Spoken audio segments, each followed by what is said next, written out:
Hi guys, so welcome to our police and crime survey. Today we will be looking at the questions and your responses. So enjoy. Okay. Yeah. Let me just move that. So gender, age range. Okay. I feel comfortable reporting a crime that affected me to the police. So I think we've got Most agree? most agree. Yeah. And What about you? Do you feel comfortable reporting a crime that affected you? affected me. I wouldn't say completely. I would like to think that I should be comfortable reporting a crime to the police because the police are like, these people high up in authorities who are there to help you. That's like their primary objective, to help you.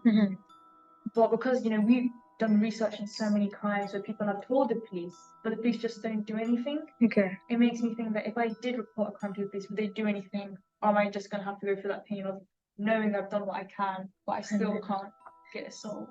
Okay. What do you think? I don't know if I feel comfortable, but I would definitely want to because Want to try it? Yeah. I'm a bit delusional sometimes because I know. I do have these escape routes or something. Yeah. Use the term if anything happens. How are you going to jump out the window? Yeah, I know I'm gonna call 911 if anything Uh-huh. happens. And yeah, I mean, my first thought is obviously The of course police. calling the police. Yeah. I'd like to think they would do something.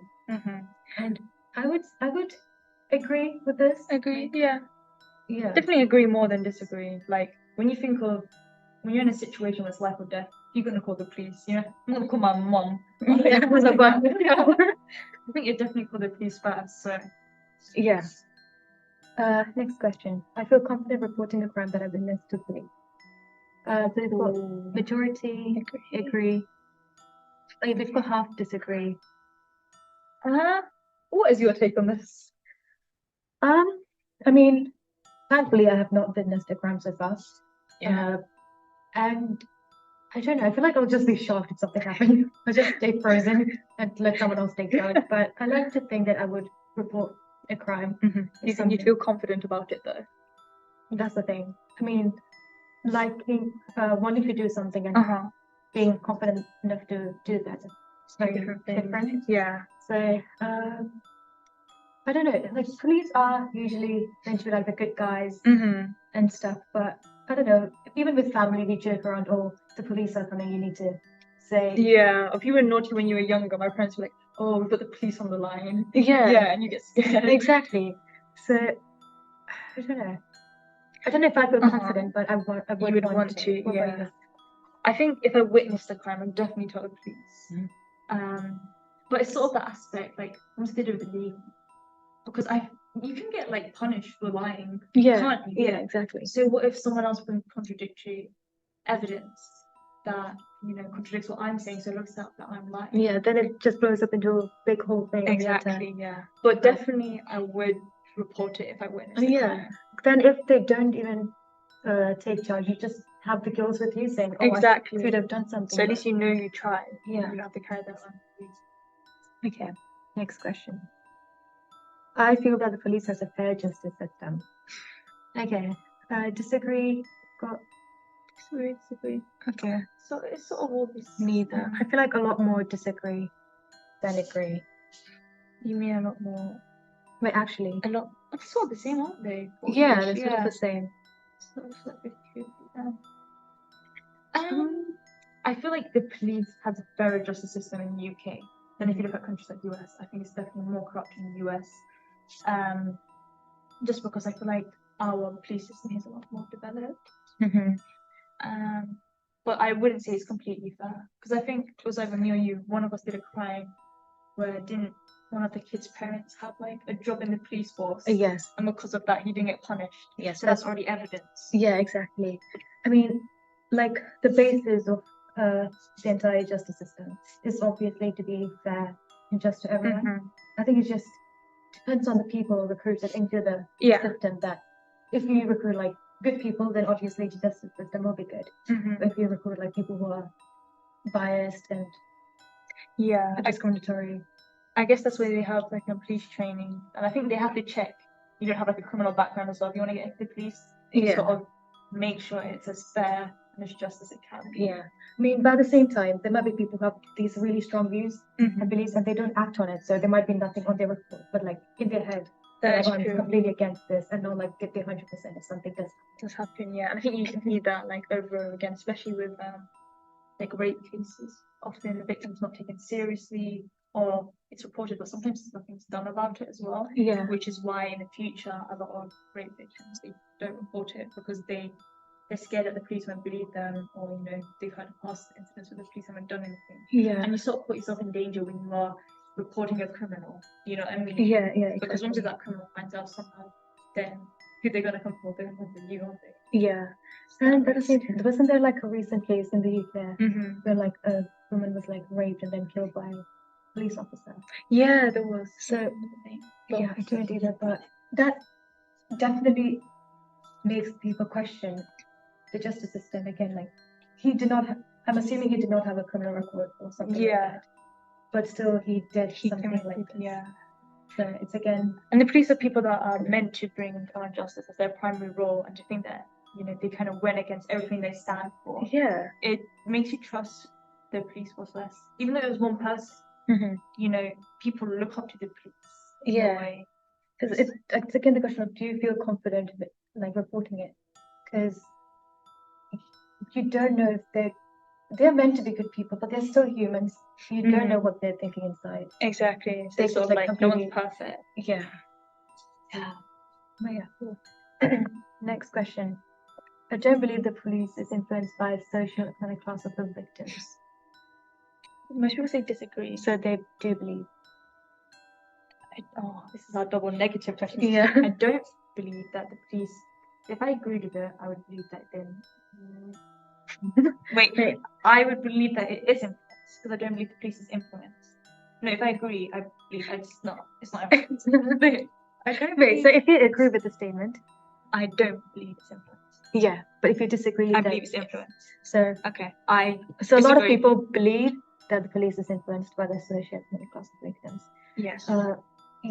Yes. I think the episode for this crime, I talk about a case where like kids of higher families and like higher social standing was given a lot more favor than like the victim. Yeah, who was mentally challenged. And I think it's a very clear example. I mean, it's not every single person, but there are cases where this has happened. And I think that police often put in more time, more resources if the person has a higher class. So if they're more rich, if they have a bigger status in society. In some cultures and some countries, the police are a lot more wise to making sure, you know, they get all the help they need. But if it's someone from, you know, very low earning income family, very sort of living in poverty, they won't use as much resources.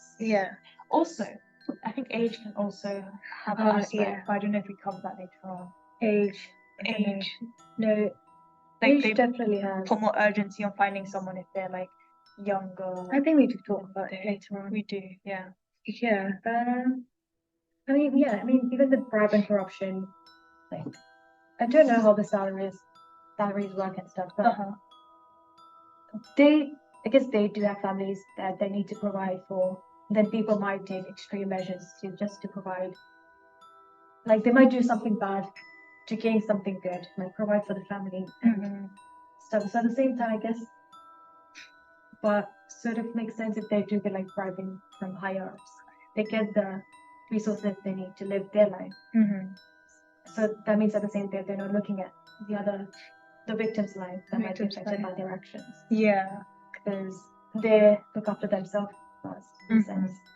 So yeah, definitely. Because in law, there's actually this term called, I'm gonna say this wrong, like consequentialism or something, and it's basically to do with your intentions and the actual consequences, and sort of saying like, even if you had a bad intention, but it's a good consequence, you focus on the good consequence, you know. So it's less to do with intentions or like motivation, and just sort of focus on the consequence, because that's what the law is going to be dealing with at the end of the day, the action that has been completed, you know. The consequence of that. So if there's a serial killer, yeah, but one person let's say there's many serial killers. Is there a show or something like that? I feel like Many serial killer shows? no, like let's say there's many serial killers, but then this person is on a mission to kill every single serial killer.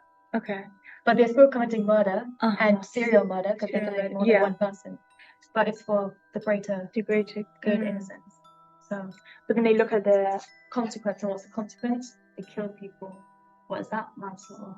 but the consequence is less murder. But if you look at it from like a law perspective, Okay.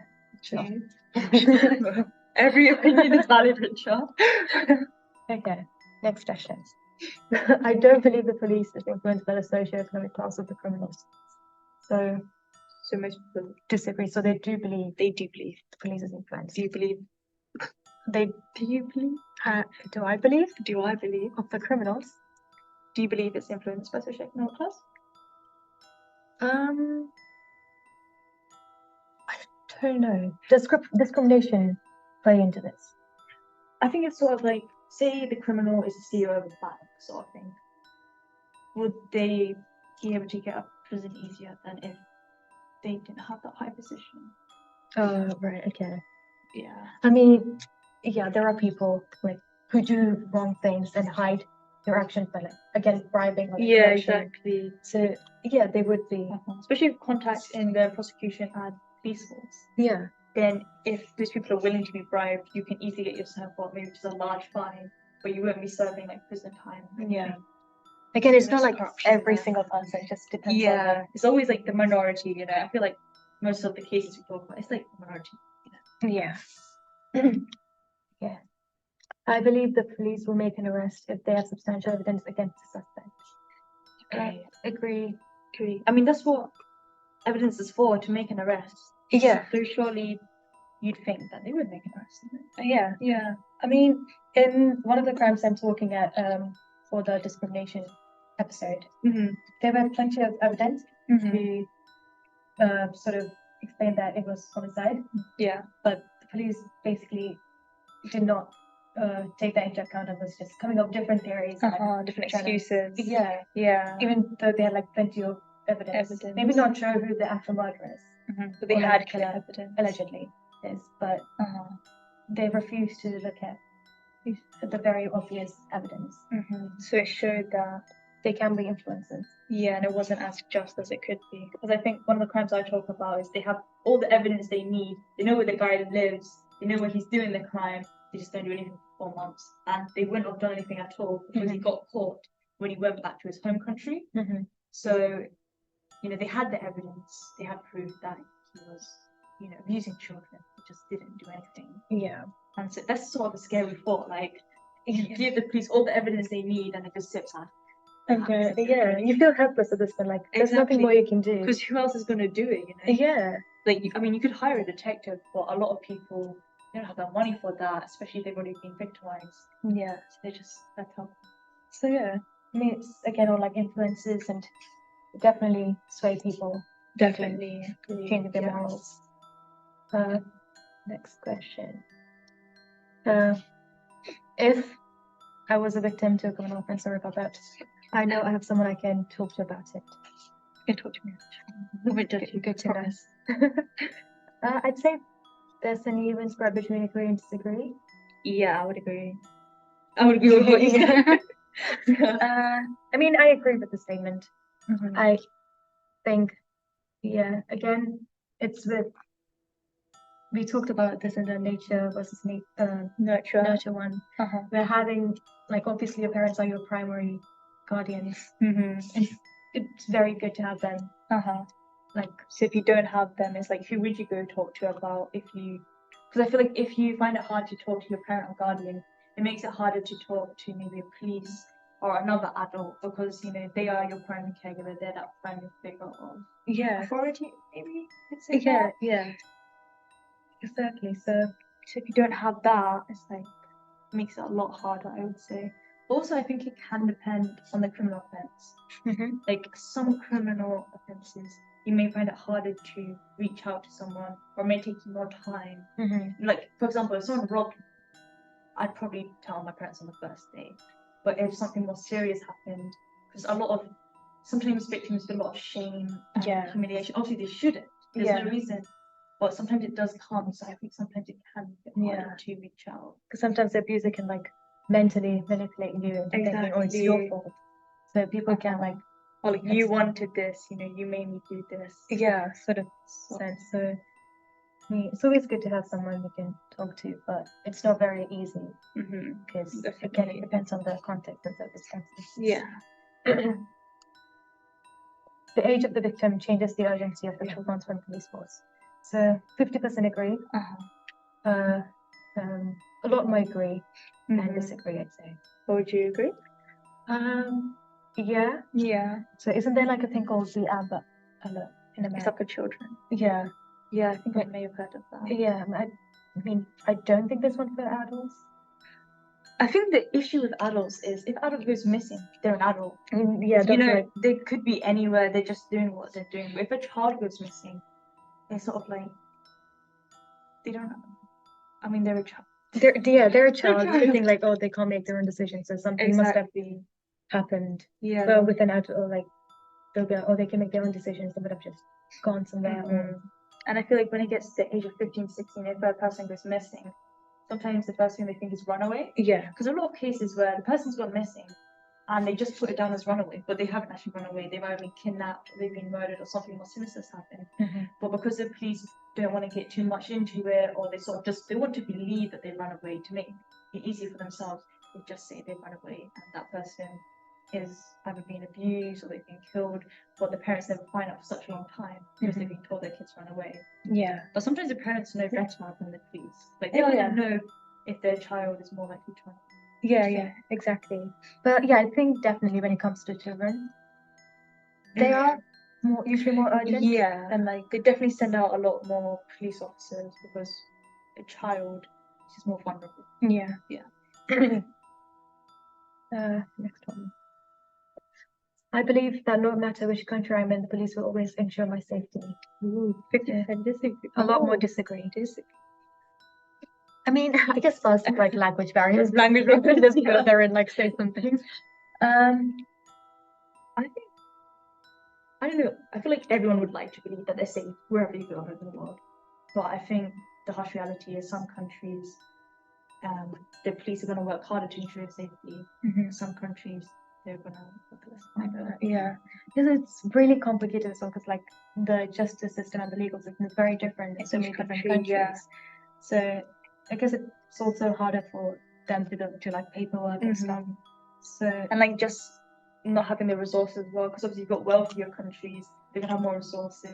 I know it's not an excuse, but I think it does come down to that sometimes. Yeah. Because you're paying people to do these jobs and training them, all this time and effort, it costs a lot of money. Yeah.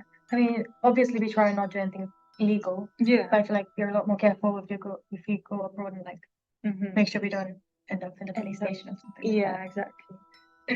I guess. I believe the police will respect my constitutional rights if I were to be arrested. So I just agree. It's quite balanced actually, isn't it? Because neither is disagree. So it's like 1/3 disagree, 1/3 agree, 1/3. Yeah.